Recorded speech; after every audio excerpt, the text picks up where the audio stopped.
예수님께서 날 때부터 앞을 못 보는 맹인, 이 시각 장애인을 치료하신 사건을 요한복음 9장은 표적이라고 설명합니다. 표적은 기적과 다릅니다. 기적이나 표적이 일어나는 것은 다 초자연적인 현상이죠. 우리의 합리적이고 이성적인 생각을 뛰어넘는 놀라운 일입니다. 그러나 표적은 그것을 누가 행했는지를 알려주는 것이 표적입니다. 놀랍게도 구약 성경에는 맹인이 눈을 뜨는 기적, 이런 이사가 성경에 기록되어 있지 않습니다. 수많은 병자, 죽은 자를 살리신 사건들은 기록되어 있는데 맹인이 눈을 뜨는 것에 대해서는 구약 성경에 어떤 기록도 없습니다. 그러나 복음서에서는 예수님께서 맹인을 고치시는, 시각장애인을 고치시는 사건을 여러 번 언급하고 있거든요. 마가복음에서는 벳세다에서 맹인의 눈에 예수님 침을 발라서 그를 고쳐주세요. 그리고 마태복음에서는 우리에게 바디메오라는 사람이 익숙합니다. 맹인이었던 바디메오를 예수님 고쳐주십니다. 누가복음에서는 여리고성 근처에 두 맹인이 예수님께 다윗의 자손이라고 큰 소리를 외치고 예수님이 가던 걸음을 멈추셔서 그들을 고쳐주시는 사건이 기록되어 있습니다. 예수님께서 이 맹인, 시각장애인을 고쳐주시는 사건은 예수님이 누구신지를 알려주시는 겁니다. 예수님이 생명을 부여하시는 그 생명의 주인이시고 예수님은 창조주이시다, 예수님은 참 하나님이시다 하시는 것을 알려주는 표적입니다. 근데 요한복음 9장에서는 그 내용만을 전하는 것이 아니라 또 다른 영적인 메시지를 하나 전하고 있습니다. 그것은 바로 우리가 모두 영적인 맹인이라는 사실입니다. 오늘 본문에 요한복음 9장의 마지막 두 절인데요, 두 절의 내용을 보면 40절, 41절입니다. 바리새인 중에 예수와 함께 있던 자들이 이 말씀을 듣고 이르되 우리도 맹인인가? 예수께서 이르시되 너희가 맹인이 되었더라면 죄가 없으려니와 본다고 하니 너희 죄가 그대로 있느니라. 바리새인들이 예수님의 이야기를 듣고 나서 그들이 말합니다. 우리도 맹인인가? 이 말은 자신들은 맹인이 아니라는 뜻으로 한 얘기예요. 근데 예수님께서 뭐라고 말씀하십니까? 너희가 맹인이 되었더라면 죄가 없으려니와 본다고 하니 너희 죄가 그대로 있다. 예수님 보시기에 그들은 영적인 맹인입니다. 본다고 생각하지만 죄가 그대로 있는, 그들의 죄를 보지 못하고 그들 앞에 있는 하나님께서 보내신 하나님의 아들이신 예수님을 보지 못하는 영적인 맹인이에요. 한 주간 내내 이 바리새인들의 모습, 눈앞에 예수님이 계시고 눈앞에 그 기적을 행하신 하나님의 아들이 계신데 그 예수님을 보고도 깨닫지 못하는 그들, 그 영적인 맹인인 바리새인들을 계속 막 이 머릿속에 두고 묵상하고 있었습니다. 근데 지난 금요일이에요. 이틀 전이죠. 이틀 전에 한 선배 목사님 교회를 방문해서 말씀을 이제 나누고 이제 일어서서 나오려고 하는데 목사님께서 그러시는 거예요. 조 목사, 이렇게 왔는데 내가 책 한 권 줄까? 그러시더라고요. 아, 목사님 좋지요. 그러더니 목사님이 이렇게 휙 둘러보시면서 그 많은 책 중에 한 권을 딱 꽂아서 저에게 딱 주시는 거예요. 근데 책 제목이 저를 충격에 빠뜨렸습니다. 내가 왕 바리새인입니다. 내가 왕 바리새인입니다. 우선 바리새인을 묵상하고 있어서 그런지 모르지만 그것도 놀라운데 사실 이 책 제목이 아주 직설적이잖아요. 내가 왕 바리새인입니다. 제가 책을 받으면서 목사님께 그랬어요. 목사님, 이 책 상당히 부담스러운데요. 읽으면서 괴로울 것 같은데요. 근데 목사님이 웃으시면서 하시는 이야기가 조 목사 그렇지 않아. 읽으면 소망이 돼, 기쁨이 있어. 그 책 내용 중에 이런 내용이 있습니다. 나는 주님을 절대 대적하지 않는다라고 생각합니까? 만일 그렇다면 당신은 바리새인 중에 왕 바리새인입니다. 예수님을 무지막지하게 십자가에 못 박겠다고 혈기가 충천한 사람입니다. 그래서 나는 때때로 우리가 주님을 죽여봐야 한다고 생각합니다. 그래야 가슴을 치며 회개할 수 있으니까요.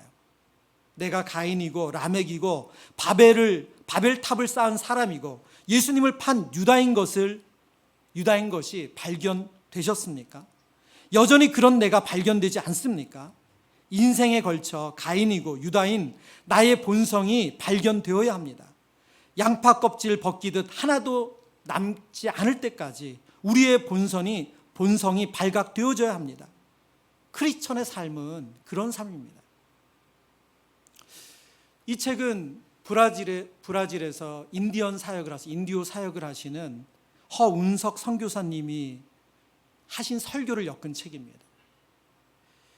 허 선교사님은 브라질에서 이 선교 사역을 하신 꽤 오래되신 분이고 그 지역에서도 유명하신 분이세요. 선교사들 안에서도 존경받고 사역을 잘하시는 분으로 알려진 분입니다. 이분의 사역 가운데 신학교 사역이 있는데요. 17개 동의 건물을 가진 신학교를 브라질에 세워서 끊임없이 인디오 목회자들을 세워가고 있는 분이세요. 그러니까 명망 있는 분이시죠. 근데 이분이 선교 사역을 하시다가 암에 걸리셨어요. 이제 한국에 들어와서 건강검진을 했는데 암이 발견된 거예요. 이분이 그 암이 발견된 그 순간부터 이분의 사역이 달라졌다고 해요. 본인이 정말 죽을 수도 있다. 이게 마지막일 수 있다. 생각하시면서 본인의 사역을 보시니까요. 그동안의 자신이 정말 무엇을 위해서 사역했나. 근데 이 책에 보면 구구절절이 예수님과 상관없이 본인의 열심으로 인정받고 싶고 잘하고 싶고 그래서 정말 부단히도 열심히 사역했대요. 정말 몸 아끼지 않고 이제 그거 하다 죽을 사람처럼 사역했다는 거예요. 그런데 주님의 십자가 영광이 아니라 자신의 영광을 위해서 정말 내가 이렇게 살았구나. 그리고 처절하게 내가 가짜였구나. 나는 선교사로서 내가 잘 산다고 생각했는데 내가 헌신했다고 생각했는데 그게 예수님의 십자가와 상관없는 헌신이었고 예수님의 십자가와 상관없는 희생이었구나.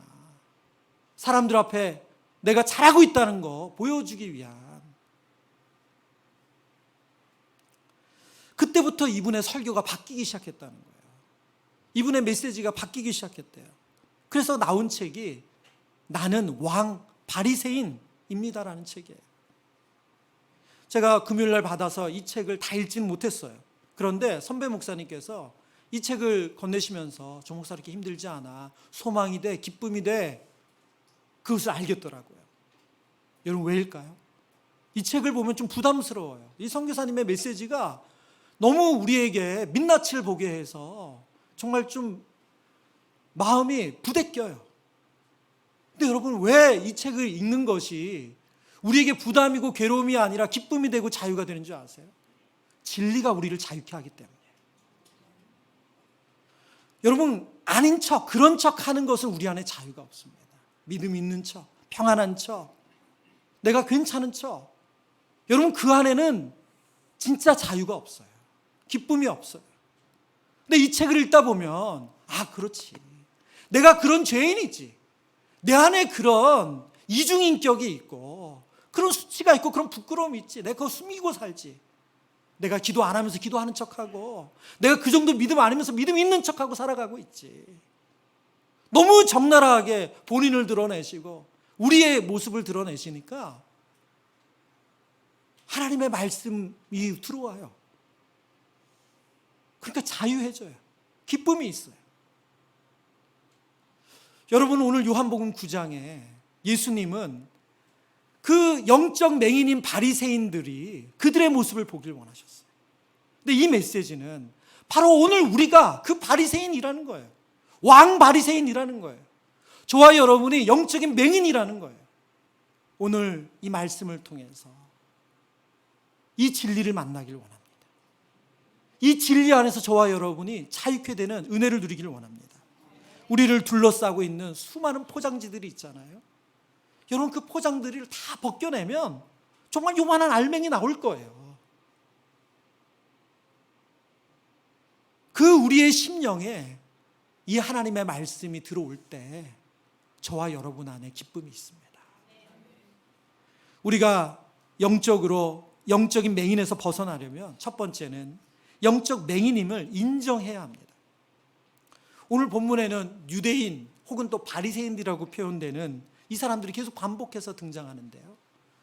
이분들이 맹인으로 있다가 예수님이 고쳐주신 이 다시 보게 된 사람에게 계속해서 질문을 해요. 그런데 이들은 질문을 통해서 진실, 사실을 확인하고서도 또 질문을 합니다. 오늘 본문을 보죠. 17절, 18절. 이에 맹인되었던 자에게 다시 묻되 그 사람이 내 눈을 뜨게 하였으니 너는 그를 어떤 사람이라 하느냐? 대답하되 선지자니이다 하니 유대인들이 그가 맹인으로 있다가 보게 된 것을 믿지 아니하고 그 부모를 불러 묻되. 여러분 보세요. 이 바리새인들이 지금 고침받은 이 맹인이었다가 시각 장애인이었다가 눈이 뜨게 된 이 놀라운 기적을 경험한 사람의 이야기를 들었어요. 유대인들이 그들 앞에 데려왔거든요. 처음에 물었어요. 15절에 보면 너 어떻게 된 거냐? 그러니까 예수라 하는 사람이 저를 눈뜨게 했습니다. 실로암 못에 가서 저 씻으라 했더니 제가 눈이 이렇게 밝아졌습니다. 그 얘기 다 들었어요. 그리고 나서 17절에 다시 묻는 거예요. 내 눈을 뜨게 했는데 그 사람이 어떤 사람이냐? 그 사람 선지자 같습니다. 근데 보세요. 18절에 이어서 뭐라고 말합니까? 유대인들이 그가 맹인으로 있다가 보게 된 것을 어떻게 했다고요? 믿지 않았어요. 그 사람이 사실이라고, 내가 그렇게 해서 눈 떴다고.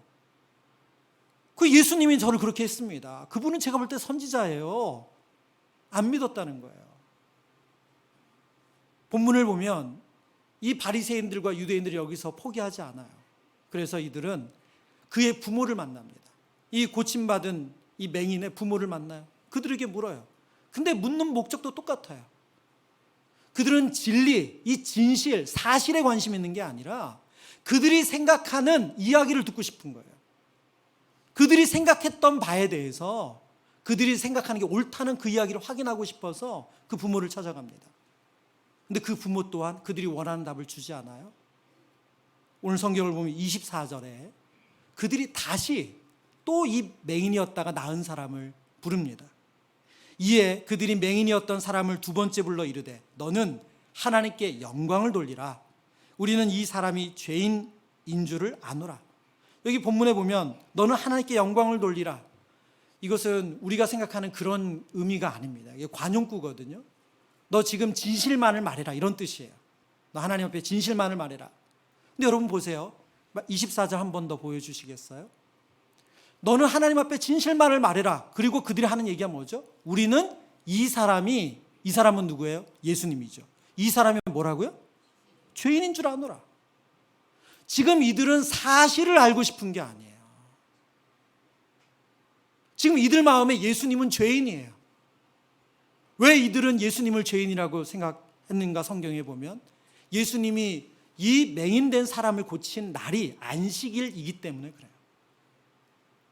J.B. 필립스 목사님이 쓰신 당신의 하나님은 너무 작다라는 책이 있어요. 당신의 하나님은 너무 작다. Too small. 그 책의 한 챕터 내용이 상자 속의 하나님이에요. 상자 속의 하나님. 지금 바리새인들은 그들이 경험한 상자 속의 하나님, 안식일은 절대 이런 거 하면 안 돼.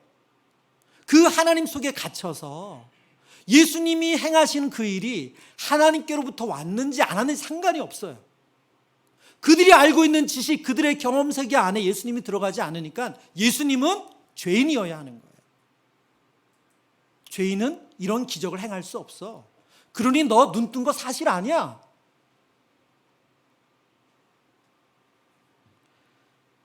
안식일의 정신은 그들에게 온데간데 없습니다. 하나님 왜 안식일을 주셨어요? 그 안식일은 모든 생명이 다 하나님께로부터 왔다는 거예요. 모든 공급, 우리가 일주일 동안 열심히 사는 것으로 살아가는 것이 아니라 실제로 하나님이 우리를 살게 하신다. 그걸 알려주는 게 안식일이에요. 그런데 그들은 안식일의 주인이신 예수님을 알아보지도 못하고 그 정신도 다 잃어버렸습니다. 계속해서 물어볼 때마다 그들이 듣는 그 진실, 그 사실에 그들은 받아들이는 것이 아니라 그걸 무시해요. 듣지 못하고 보지 못하죠. 맹인입니다. 뒤에 가면 이 고침받은 사람, 맹인이었다가 나음받은 사람이 이제는 계속해서 이 반복되는 질문을 하니까 이 사람이 너무 말하자면 답답해하면서 이런 얘기를 해요. 창세 이후로 맹인으로 난 자가 눈을 떴다는 이야기 들어본 적이 없습니다. 하나님께로부터 오지 아니하였으면 아무 일도 일어날 수 없는 거 아닙니까? 그들이 모두가 아는 이야기를 하는 거죠. 그런데 그 대답을 들은 바리새인들, 유대인들의 대답이에요. 34절 같이 읽겠습니다. 그들이 대답하여 이르되 내가 온전히 죄 가운데 나서 우리를 가르치느냐 하고 이에 쫓아내어 보내니라. 여러분, 지금 유대인들과 바리새인들이 뭐라고 말한 거야? 시끄러워. 네가 지금 우리 가르칠 입장이야? 이야기하는 거예요. 요한복음 9장 1절과 2절에 보면 이 본문의 시작은 예수님과 제자들의 대화입니다. 제자들이 그 날 때부터 맹인된 사람을 보면서 예수님께 말해요. 예수님, 이 사람이 맹인된 것은 누구의 죄입니까? 이 사람의 죄입니까? 부모의 죄입니까? 근데 지금 오늘 34절에 보니까 유대인들, 바리새인들은 그 마음에 뭐라고 확신했어요? 이 사람의 죄라는 거예요. 날 때부터 죄인 된 건 너의 죄야. 네가 죄인이기 때문에 이렇게 몹쓸병에 걸린 거야. 지금 그 사람을 공격하면서 너의 말은 들을 가치도 없어. 썩 꺼져.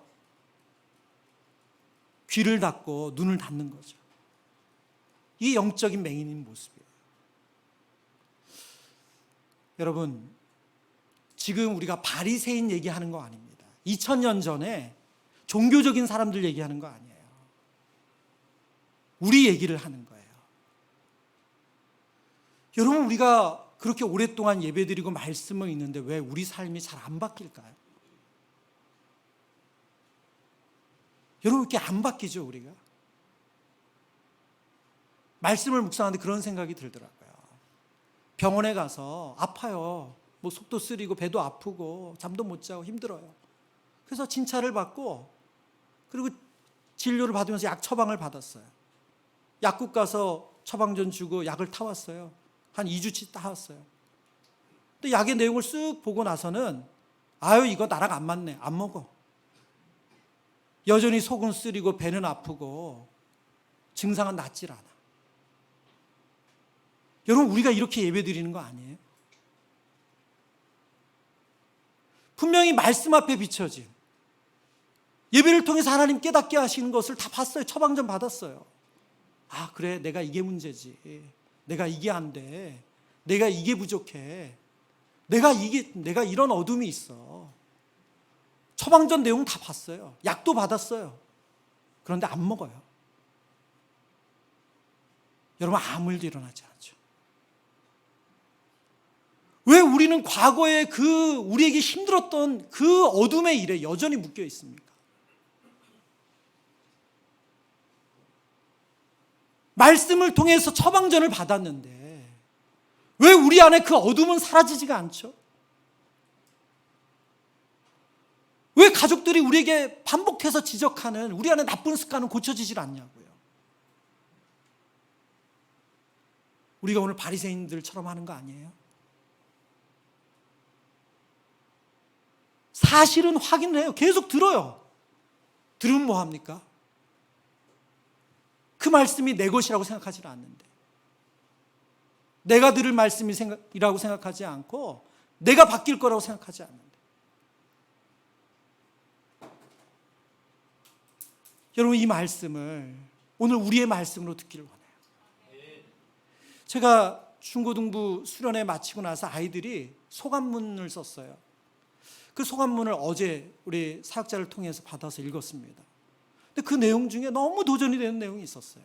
아이들이 뭐가 인상 깊었냐, 그 내용을 쓰는 대목이 있었거든요. 그 중에 많은 아이들이 집회 때 들었던 말씀의 내용을 썼어요. 제가 그 말씀을 안 들어봐서 그 내용은 뭔지 모르지만 아이들이 반복되는 내용이 이런 내용이었어요. 제가 무면허 운전자인 것을 알았습니다. 제 인생의 운전대를 예수님께 맡기겠습니다. 아이들이 이런 내용을 여러 명이 썼더라고요. 그래서 목사님 이런 설교 하셨구나. 제가 무면허 운전자인 걸 알았대요. 무슨 말이에요? 죄인인 걸 알았다는 거예요. 내가 운전하면 안 되는구나. 내 인생을 내 마음대로 조정하면 내가 망하는구나. 아이들이 그거 알았대요. 그래서 내 인생의 운전대를 예수님께 맡기겠다고 그 고백을 썼더라고요. 여러분, 대단한 거 아니에요? 여러분 어떠세요? 여러분 무면허 운전자라고 인정하세요? 여러분, 우리가 오늘 바리새인처럼 그렇게 하는 거예요? 내가 운전 경력이 몇 년인데 나한테 이러라 저러라 하지 마. 여러분, 우리가 그러고 신앙생활하는 거 아니에요? 우리가 무면허 운전자인 걸 깨달을 때만 예수님의 이야기가 들려요. 우리가 영적 맹인인 걸 깨달을 때 여러분 우리의 삶이 바뀌는 거예요. 영적 맹인에서 벗어나려면 두 번째, 하나님께서 하신 일을 인정해야 합니다. 날 때부터 맹인되었던 이 고침받은 이 사람의 부모님이 이 바리새인들을 만나죠. 이제 바리새인들이 그 부모님에게 세 가지를 물어요. 그 아들이 진짜 너의 아들 맞냐? 그리고 태어날 때부터 맹인인 게 맞냐? 그리고 그 아들 어떻게 고침받았냐? 어떻게 낳았냐? 세 가지를 묻습니다. 이 부모님이 그 바리새인들의 질문에 두 가지는 정확하게 대답합니다. 맞습니다. 저희 아들 맞습니다. 그리고 얘가 태어날 때부터 맹인이었던 것도 맞습니다. 그런데 이 아이가 어떻게 낳았는지, 고침을 받았는지는 저희 잘 모릅니다. 21절, 22절의 말씀입니다. 본문 21절, 22절. 그러나 지금 어떻게 해서 보는지와 또는 누가 그 눈을 뜨게 하였는지 우리는 알지 못하나이다. 그에게 물어보소서. 그가 장성하였으니 자기 일을 말하리이다. 22절 함께 읽습니다. 그 부모가 이렇게 말한 것은 이미 유대인들이 누구든지 예수를 그리스도로 시인하는 자는 출교하기로 결의하였으므로 그들을 무서워함이로라. 아멘. 여러분, 이 맹인된 자, 이 고침받은 사람의 부모님이 아들이 어떻게 낳았는지 몰랐습니까? 알았어요. 예수님이 고쳐주셨다는 걸 알았어요. 예수님이 그 눈에 침을 발라서 진흙을 묻혀가지고 그것으로 실로암 못에 가서 씻고 나았다는 거 알았어요. 여러분, 성경이 우리의 모든 그냥 그 동성까지 세세하게 기록하지 않기 때문에 조금만 우리가 상상력을 발휘해 보면 이 행간을 이해할 수 있잖아요. 여러분, 날 때부터 맹인이었던 자가 구걸을 하고 살다가 예수님을 만나서 그 눈이 나았어요. 누구를 제일 먼저 만나고 싶었겠어요? 그렇죠, 부모님이에요. 어려서 부모님의 목소리는 듣고 체온은 느끼고 그 냄새는 맡았지만 아빠 얼굴, 엄마 얼굴, 아버지 얼굴, 어머니 얼굴 한 번도 본 적이 없잖아요. 어디로 달려갔겠어요? 당연히 부모님이죠. 그리고 그 부모님 만나서 자신이 어떻게 낳았는지 당연히 얘기하지 않았겠어요? 오늘 이 부모는 이 진실을, 이 진리를 만났어요. 이 기적을 누구보다 크게 느꼈던 사람들이에요. 그런데 출교가 무서워서, 출교당할까 무서워서 오늘 그 진리를, 진실을 이야기할 용기가 없어요. 진리는 만났는데, 진실은 경험했는데 그걸 얘기할 용기가 없다는 거예요. 노진준 목사님께서 이 요한복음을 설교하시고 그 책을 내셨거든요. 그 책에 이 대목에 있어서 이런 본인 이야기를 하세요. 저는 이것을 비겁한 반응이라고 부르고 싶습니다. 이 부모도 아마 속으로 울었겠지요. 자식을 볼 면목이 없다 생각했겠지요. 가난이 원수라고 말했겠지요. 그래도 자식과 함께 기쁨과 감격을 나눌 용기는 나지 않았겠지요. 이 비겁한 반응이 제게는 가장 충격적입니다. 그 모습이 제 모습인 것 같다 싶기 때문입니다. 제 안에는 기쁨도 있고 확신도 있고 믿음의 고백도 있습니다. 많이 부족하지만 감히 진실하다 말할 수도 있습니다. 그런데 유혹과 위험 앞에서 자주 비겁해집니다. 그것을 대적할 용기가 나지 않고 손해를 감수하고서라도 믿는 대로 행동할 자신이 없습니다. 이 부모의 모습이 비겁하대요. 여러분, 저와 여러분이 말씀을 듣고 깨달았어요. 근데 내일 월요일 또 우리 한 주간 살아가면서 그 말씀을 내가 살아내야 되는데, 그렇게 내가 순종해야 되는데 우리가 비겁하게 피한다는 거예요. 알면서도 용서를 구해야 될 타이밍에 용서를 구하지 않는다는 거죠. 그 사람이 날 어떻게 볼까? 믿음으로 반응하고 말해야 되는데, 고백해야 되는데 그때 말하지 못한다는 거예요. 비겁해서. 여러분, 이게 노진준 목사님의 이야기입니까? 저희들의 얘기죠. 저도 이 말씀을 비춰보면서 저도 참 비겁했던 저의 모습이 보이더라고요. 더 정직할 수 있었는데 손해볼까 두려워서 비겁했던 때가 있더라고요. 제가 말씀을 묵상하는데 스쳐가는 영상이 있었어요. 제 머릿속에. 이게 다 그런 거 아닙니다. 저는 정말 99%는 그렇게 안 합니다. 네. 이야기하려면 갑자기 제가 막 부끄럽네요. 이 주차를 하다가 차를 뺄 때가 있잖아요. 그러면 이 옆차를 살짝 이렇게 만날 때가 있죠. 부딪힐 때가 있어요. 그러면 대부분은 전화를 바로 하죠.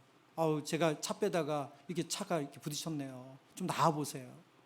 그럼 운전자가 나와서 얘기하고 갈만하면 가시라고 그러고 이거 수리해야 되겠는데요. 그러면 보험사 연락하고 하죠. 그럼 아무리 전화해도 그분 안 나오면 메모지에서 연락처 남겨놓죠. 근데 제가 이 말씀을 이렇게 적고 있는데 제 비겁한 게 생각이 나는 거예요. 제가 보니까 부딪히긴 했어. 근데 이렇게 쓱 닦다 보니까 티가 안 나.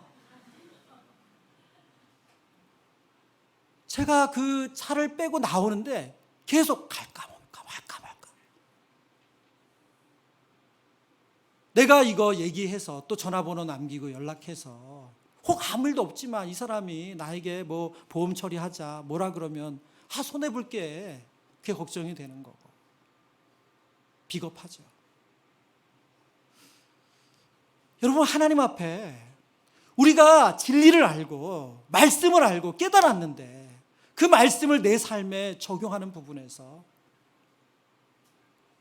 우리가 비겁하지 않습니까? 이것을 드러낼 용기가 있을 때, 그럴 때 우리가 영적인 맹인에서 나올 수가 있대요. 저와 여러분 안에 그 은혜 주시길 바랍니다. 성경을 보면 예수님의 제자들도 비겁했어요. 호언장담하게 예수님 절대 떠나지 않는다고 했지만 그들 다 부인했어요. 비겁한 사람들입니다. 그러나 오순절 성령 강림 사건 이후에 그들 안에 성령이 충만함을 받고 나서 그들이 용기 있는 사람들로 변화되는 것을 봅니다. 저와 여러분 안에도 동일한 은혜 주실 줄 믿습니다. 오늘 이 시간 그 은혜를 구했으면 좋겠어요. 하나님, 제가 말씀 깨달았으면 몰라서 무지해도 죄 짓는 것도 안타까운데 알고서, 그게 죄인 줄 알고서 돌이키지 못한다면 여러분, 그 비겁한 거 벗어나게 해주세요. 용기 낼 수 있게 해주세요. 내가 잘못했다, 내가 틀렸다, 내가 몰라서 그랬다, 그런 용기 주세요. 그 은혜 주시길 축원합니다. 세 번째, 영적 맹인에서 벗어나려면 예수님을 유일한 구원자로 확신해야 합니다. 오늘 요한복음 9장 35절 36절에 보면 이 고침받은 맹인, 이 맹인이 이제 예수님과의 대화의 장면이에요. 예수께서 그들이 그 사람을 쫓아냈다 하는 말을 들으셨더니 그를 만나사 이르시되 내가 인자를 믿느냐? 대답하여 이르되 주여 그가 누구시오니이까? 내가 믿고자 하나이다. 지금 이 고침받은 맹인은 바리새인들에게 쫓겨났습니다. 시끄러워, 네가 죄인인데 우리를 가르치고 들려고 해? 쫓겨났어요. 그 이야기를 들은 예수님께서 그를 다시 찾으셨어요. 왜 찾으셨습니까? 예수님이 그에게 궁극적으로 주시고자 했던 것은 그의 육적인 어둠을 밝히는 것이 아니었어요.